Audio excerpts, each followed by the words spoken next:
Okay, जो next myth है, ये काफ़ी सारे जो जिम लोग जाते हैं उनका है। उनका मानना ऐसा है कि जो हम प्रोटीन लेते हैं, प्रोटीन सप्लीमेंट लेते हैं, तो वो किडनीज पे अफेक्ट नहीं करता। ये मिथ है कि ये फैक्ट है? जैसे अभी हम बात कर रहे थे कि किसी भी चीज़ की अति बेकार है, ठीक है, तो आप प्रोटीन उतना लो जितना आपकी बॉडी की नीड है। हम्म। और जैसे मैंने लास्ट वीडियो में जब हम बात कर रहे थे तो मैं आपको बताया था कि एक तो आप ये देखो कि आप ब्रांड कौन सी ले रहे हो, क्योंकि लोगों को मैंने देखा है कि कोई एक स्पेसिफिक ब्रांड का ले रहे थे, वो प्रोटीन इतना बेकार था कि उससे उनके किडनी फंक्शंस बहुत ज़्यादा बढ़ गए, ठीक है, उनको वो ऑल टुगेदर बंद करना पड़ा बहुत महीनों तक। उससे बेटर है कि आप अगर ले रहे हो तो आप पहले ब्रांड के ऊपर रिसर्च करो कि वो ब्रांड कितनी ऑथेंटिक है, वो क्या क्या प्रोडक्ट्स उसमें डाल रही है, उनके बारे में थोड़ा पढ़ो, उनके पास कौन कौन सी सर्टिफिकेशंस हैं। उसके बाद जब आप एक अच्छा प्रोटीन ले लेते हो, उसके बाद आपका काम है कि आप उस प्रोटीन का जो अमाउंट ले रहे हो डेली, वो आप सही ले रहे हो, ठीक है। लोग क्या करते हैं कि जो हमारा नॉर्मल बॉडी की रिक्वायरमेंट है प्रोटीन की, वो है 1 ग्राम पर केजी, ठीक है। अगर आपका वेट 70 kgs है तो आपकी daily body requirement is 70 grams of protein, ठीक है। लोग क्या करते हैं कि अच्छा मेरा बॉडी वेट तो 70 है, मेरी रिक्वायरमेंट इज 140, सीधा डबल, डबल कर देते हैं। ठीक है। वो ये नहीं सोचते हैं कि इसको बॉडी से वॉश आउट करने के लिए आपकी किडनीज पे कितना इफेक्ट पड़ेगा। अगर आप प्रोटीन ले रहे हो तो पहली बात तो जितनी बॉडी की रिक्वायरमेंट है उसको उतने को कंप्लीट करो, ठीक है, उससे ज़्यादा आपको नहीं है ज़रूरत, ठीक है। और अगर आप उससे ज़्यादा भी ले रहे हो ना, be in touch with a dietitian, be in touch with a doctor.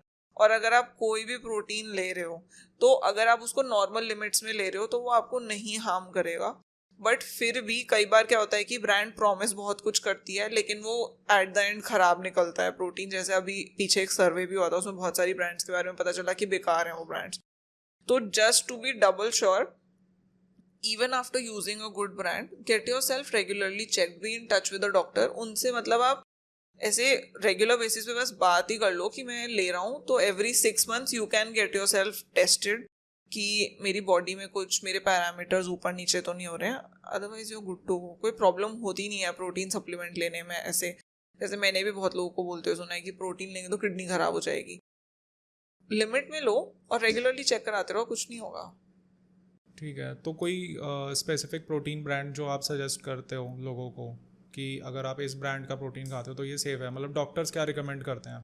Doctors तो नहीं यार, कुछ ऐसी ब्रांड्स आती हैं जो मार्केट में ऐसे अवेलेबल नहीं होती, वो आपको क्लिनिक्स पे ही मिलेंगी, ठीक है, ओके। क्योंकि वो लोग बनाते हैं जो दवाइयाँ बना रहे हैं, वो हम्म। देके जाते हैं कि ये हमारा प्रोटीन हमने निकाला है, आप ट्राई कर लो। तो वो अच्छा होता है, वो सेफ होता है, क्योंकि जो फार्मा कंपनीज में जो भी चीज़ें बनती हैं वो हमेशा उनके ऊपर रेगुलेशन ज़्यादा होती हैं, तो वो हमेशा टेस्ट करते ही हैं उनको, तो वो बेटर होते हैं। बट स्टिल आप कोई भी ब्रांड लो, अब जैसे बहुत फेमस ब्रांड्स जो हैं कुछ, उनकी भी कॉपी बिकती है इंडिया में, सही है। ठीक है।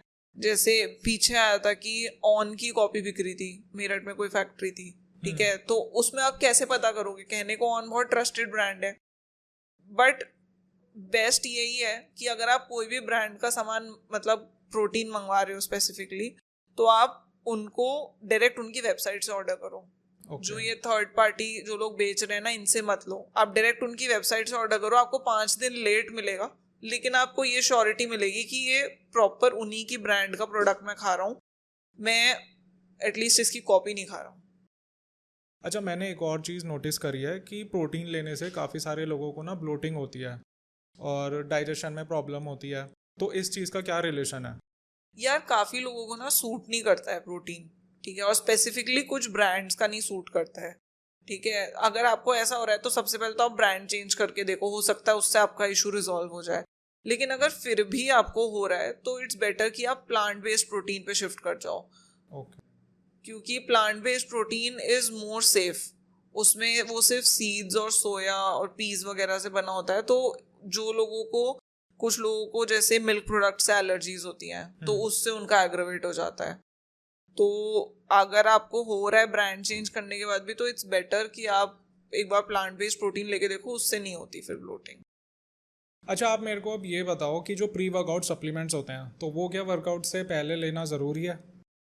या प्री वर्कआउट का आप कुछ नेचुरल सोर्स भी ढूंढ सकते हो, आप कॉफ़ी ले सकते हो, आजकल बहुत ऐसे मिक्सचर्स भी आते हैं, आप घर पे जिंजर और लेमन का कुछ बना के combination with turmeric, I was researching, तो मैंने देखा it is a very good pre workout, तो आप वो भी ले सकते हो। ऐसे एब्सोल्युटली नेसेसरी नहीं है, आप उसको सब्स्टिट्यूट कर सकते हो नेचुरल चीज़ों से। बट वैसे अगर देखा जाए तो प्री वर्कआउट सप्लीमेंट्स भी एक तरीके से कैफीन ही होता है उसमें भी। हाँ होता है, आप ले सकते हो, काफ़ी लोगों को सूट नहीं करते हैं प्री वर्कआउट। मैंने लोगों को देखा है जिनको थोड़ा प्रॉब्लम होती है, एक्सेसिव स्वेटिंग होने लगती है कभी कभी। कुछ कुछ केसेस में ऐसा होता है कि इचिंग होती है, स्किन रेड हो जाती है। एग्जैक्टली कि कुछ कुछ लोगों को प्री वर्कआउट सप्लीमेंट सूट नहीं करते हैं, तो उसके केस में आप उसको सब्स्टिट्यूट कर सकते हो विद अ नेचुरल इंग्रेडिएंट। कुछ भी आप कर सकते हो, आप कॉफ़ी ले सकते हो, एक कॉन्कॉक्शन आता है of ginger lemon and turmeric, इन सबको मिक्स करके भी लोग बनाते हैं प्री वर्कआउट्स एट होम, तो वो आप ले सकते हो। तो लोगों का मानना ऐसा है कि जो सप्लीमेंट्स अभी मार्केट में अवेलेबल हैं वो सारे के सारे टेस्टेड हैं एंड रेगुलेटेड हैं। क्या ये चीज़ सच है? यार कोई गारंटी नहीं होती है, मतलब वो कम्प्लीटली जो कंपनी किस बेसिस पे काम कर रही है उस पर डिपेंड करता है। काफ़ी सारी companies are true to their word कि अगर वो बोल रहे हैं कि वो टेस्टेड है तो वो टेस्टेड होते हैं। काफ़ी सारी कंपनीज टेस्ट नहीं करवाती हैं। अभी जैसे आपने पीछे देखा था कि एक सर्वे हुआ था, ठीक है, जो प्रोटीन ब्रांड्स हैं, जितना भी जो लोग प्रोटीन सेल कर रहे हैं उनकी सब ब्रांड का एक सर्वे हुआ था, तो उसमें काफ़ी सारे ब्रांड्स में जो लिखा हुआ था डिटेल पीछे वो दे ही नहीं रहे थे, या फिर काफ़ी में बहुत सारी प्रॉब्लम्स भी मिली हैं।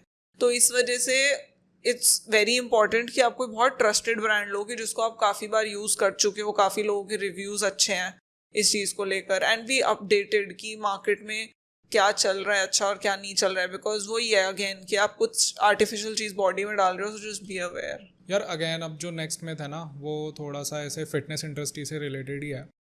लोगों का मानना ऐसा है कि जो लोग ओवरवेट हैं और अगर वो फैट बर्नर्स कंज्यूम करते हैं तो वो ऐसा सोचते हैं कि वो बिना कुछ करे फैट अपना कम कर देंगे। तो ये चीज़ में कितनी सच्चाई है? यार फैट बर्नर कितना वेट रिडक्शन में हेल्प करता है इसके ऊपर ना कोई बहुत पोटेंट स्टडी नहीं है, ठीक है। बस ये चीज़ है कि जो फैट बर्नर होता है वो आपका मेटाबॉलिज्म थोड़ा सा इंक्रीज कर देता है जिससे फैट मेटाबोलाइज हो जाता है। बट अगर आप एक्सरसाइज नहीं कर रहे हो तो it is of no use, ठीक है। इट्स वही हो गया कि आप अपनी बॉडी में कुछ डाल रहे हो और आप उसको यूज़ अप नहीं कर रहे हो अच्छे से, उससे कोई इफेक्ट नहीं होने वाला। अगर आप डाइट भी करते हो, ठीक है, लोग बोलते हैं कि हमने सिर्फ डाइटिंग से वेट कम करा, तो वो वही है कि एक लिमिट तक ही होता है। अगर आपको अच्छे रिजल्ट चाहिए तो आपको डाइटिंग के साथ जैसे एक्सरसाइज करनी पड़ेगी, वैसे ही अगर आपको अच्छे रिजल्ट चाहिए तो आपको फैट बर्नर के साथ भी एक्सरसाइज करनी पड़ेगी एंड डाइट भी करनी पड़ेगी। इट्स जस्ट मैं वैसे होता है कि जस्ट हेल्प्स थोड़ा सा मेटाबॉलिज्म इंक्रीज करने में। ऐसे फैट बर्नर ऐसा कुछ नहीं है कि बहुत ज़्यादा आपका फैट बर्न कर रहा है, it just increases your metabolism थोड़ा सा, so that it helps you to reduce fat.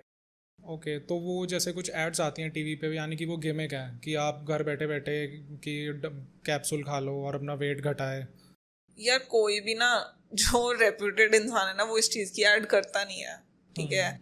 क्योंकि पीछे अभी I was reading this article that Shilpa Shetty she refused to do an ad जो कि ऐसे ही कुछ क्लेम्स कर रहे थे कि आप ये खाओ और आपका फैट रिड्यूस हो जाएगा, because it's not true, it's impossible. वही है, इट्स अ गिमिक, लोगों को बेवकूफ़ बनाने की टेक्निक है कि आप ये दवाई खा लो और आपका फैट कम हो जाएगा। अगर ऐसा होता तो दुनिया में कोई ओबीस ही ना होता। अगर ऐसी दवाई सच में इतनी ज़्यादा उस इफेक्टिव होती तो फिर सही कोई बात है। तो मोटा ही नहीं होता कोई फिर।